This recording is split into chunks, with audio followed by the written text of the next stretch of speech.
L'Apocalypse, un livre scellé de 7 sceaux, par le missionnaire Ewald Frank.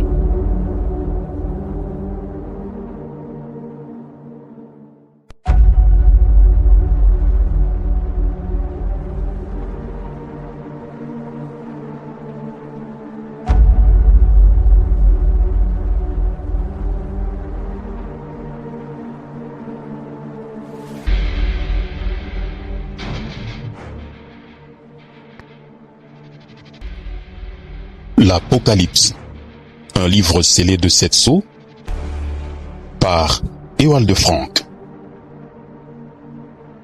Chapitre 22. Mot de la fin de Jésus. À la fin, le Seigneur et Rédempteur prend sur lui la responsabilité de l'Apocalypse, la révélation tout entière. Moi, Jésus, j'ai envoyé mon ange pour vous rendre témoignage de ces choses dans les assemblées. Moi, je suis la racine et la postérité de David, l'étoile brillante du matin. Et l'esprit et l'épouse disent, viens. Et que celui qui entend dise, viens. Et que celui qui a soif, vienne. Que celui qui veut prenne gratuitement de l'eau de la vie. Moi, je rends témoignage à quiconque entend les paroles de la prophétie de ce livre, que si quelqu'un ajoute à ces choses, Dieu lui ajoutera les plaies décrites dans ce livre. Et que si quelqu'un ôte quelque chose des paroles du livre de cette prophétie, Dieu ôtera sa part de l'arbre de vie et de la sainte cité qui sont écrits dans ce livre. Apocalypse 22, le verset 16 à 20. C'est une parole sérieuse qui est adressée à tous ceux qui ont entendu la prophétie de ce livre. Celui qui agit selon cette parole n'a rien à craindre. Au contraire, une joie intérieure affluera dans le cœur de chacun de ceux qui n'ajoutent ni ne retranchent rien aux paroles de la prophétie de ce livre. Et il existe de ces gens-là. Ils ont la parole originelle révélée et rendue vivante, ainsi que le témoignage de Jésus. Bientôt ils seront les fils de Dieu révélés. Celui qui rend témoignage de ces choses dit, oui, je viens bientôt. Apocalypse 22, le verset 20. Tout à la fin, Jean répond, Amen. Viens, Seigneur Jésus. Que la grâce du Seigneur Jésus-Christ soit avec tous les saints.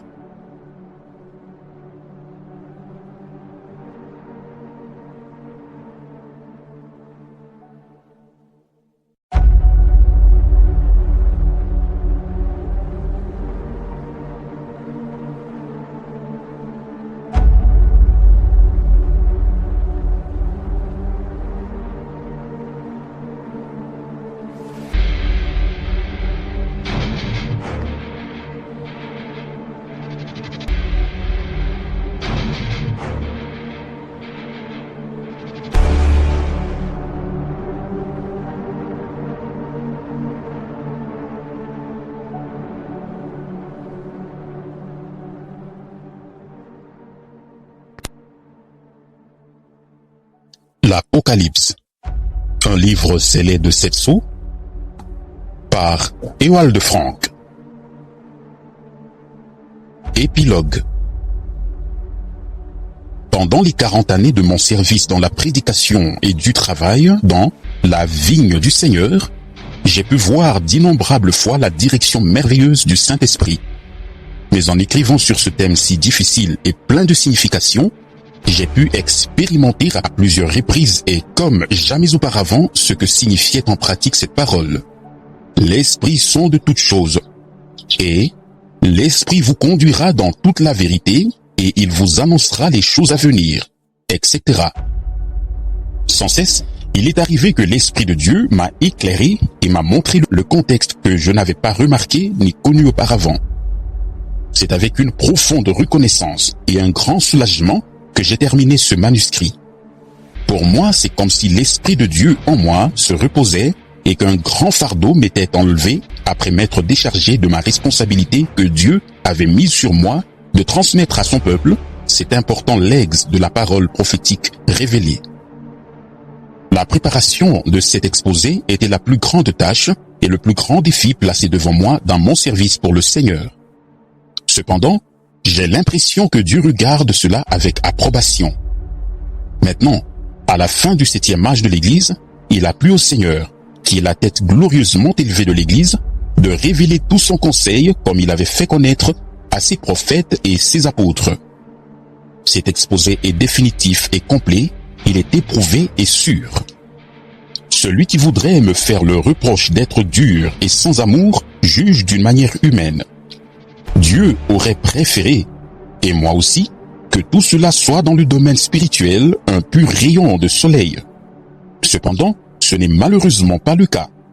C'est pourquoi je vous prie de me mettre de côté en tant qu'instrument et porte-parole de Dieu et de vous adresser à celui qui porte la responsabilité de tout le contenu de sa parole. Un messager n'est pas responsable du message qu'il porte, et il doit simplement le transmettre. Le Seigneur lui-même a condamné certaines choses dans sa parole, car elles ne viennent pas de lui et ne peuvent pas subsister devant lui. Qui donc veut contester avec lui? La vérité divine est très tranchante et fait tout d'abord souffrir, mais elle a une action guérissante. Dans le livre « Le christianisme traditionnel », j'ai exposé les vérités fondamentales de la prédication de l'Évangile ainsi que les doctrines fondamentales de l'Église du Nouveau Testament avec l'arrière-fond du développement de l'histoire de l'Église. Dans cette publication, le but a été de rendre dans un langage biblique plus clair le texte de l'Apocalypse qui était fermé jusqu'à présent. Dès le commencement, le principe de notre Seigneur a été d'employer des paraboles symboliques. Cependant, en se tournant vers ses disciples, il dit « À vous il est donné de connaître le mystère du royaume de Dieu. » Marc 4, le verset 11. Tout ce qui nous vient de Dieu coule pour nous au travers de la révélation de l'Esprit, afin que notre compréhension à l'égard des Écritures dans leur accomplissement et leur réalisation nous soit ouverte. C'est maintenant le temps de la pleine révélation finale de tous les mystères qui se trouvent cachés dans la parole. Tous les réveils survenus au cours de l'histoire de l'Église, depuis le christianisme primitif jusqu'à maintenant, n'ont pu amener la pleine révélation de Jésus-Christ. Le Rédempteur demeure la pierre d'achoppement que l'on ne peut pas si facilement classer. Pareillement, ce n'est pas facile de reconnaître clairement l'Antichrist et d'éclairer cela du point de vue des Écritures. En ce qui le concerne, deux opinions principales subsistent. L'une enseignant qu'il est apparu déjà du temps des apôtres, l'autre croyant qu'il apparaîtra en quelque temps que ce soit. Beaucoup le cherchent parmi les Juifs, d'autres parmi les Arabes, et ainsi de suite. Jean, le disciple préféré de Jésus, écrit tout à fait clairement que l'Antichrist vient premièrement, mais qu'il y a déjà plusieurs Antichrists. 1 Jean 2, le verset 18. Les deux choses sont vraies. L'Église Antichrist existe depuis la première génération chrétienne à côté de la véritable Église de Christ. Cependant, dans la toute dernière période, lorsque Satan dirige dans l'homme de péché, l'Antichrist n'est plus seulement le faux prophète, mais bien la bête. Le dévoilement des caractéristiques de cette institution et de celui qui le préside est d'une très grande importance pour le temps de la fin. C'est pourquoi le Saint-Esprit, comme j'ai pu l'expérimenter moi-même en écrivant cet exposé, a placé une si grande importance à cela et l'a éclairé sous toutes ses faces. Pour ce qui est de la manière de présenter cet exposé, je me suis approprié cette parole de l'apôtre Paul. Je ne suis pas allé avec excellence de parole ou de sagesse. 1 Corinthiens 2, le verset 1er à 5. Comme également cette thèse de Martin Luther, le réformateur et traducteur si estimé de la Bible, la grammaire ne doit pas dominer sur la révélation, mais elle doit être à son service. De même que Dieu veille sur sa parole, ainsi veuille-t-il bien veiller sur cet exposé. Ce court traité est consacré à notre Seigneur et Rédempteur Jésus-Christ. Que lui-même puisse le bénir et parler aux siens pendant qu'ils le lisent. Ô Dieu éternellement fidèle, le Père de gloire, soit honneur et louange, maintenant et éternellement. Amen. Krefeld, décembre 1994. Titre original de l'ouvrage, Die Offenbarung, Ein Buch mit den Siegen. Auteur, missionnaire Ewald Frank, Krefeld, Allemagne. Photo de la colonne de feu au-dessus de la tête de William Branham. Sur cette photographie, nous voyons la lumière surnaturelle au-dessus de la tête de William Branham. Elle fut prise le 24 janvier 1950 pendant une réunion à Houston, au Texas, par un photographe de presse. Le studio Douglas, à Houston, envoya pour l'éprouver au Dr. George G. Lacey, qui était en son temps examinateur des documents douteux au FBI. Après un examen approfondi, il confirma l'authenticité par ses paroles.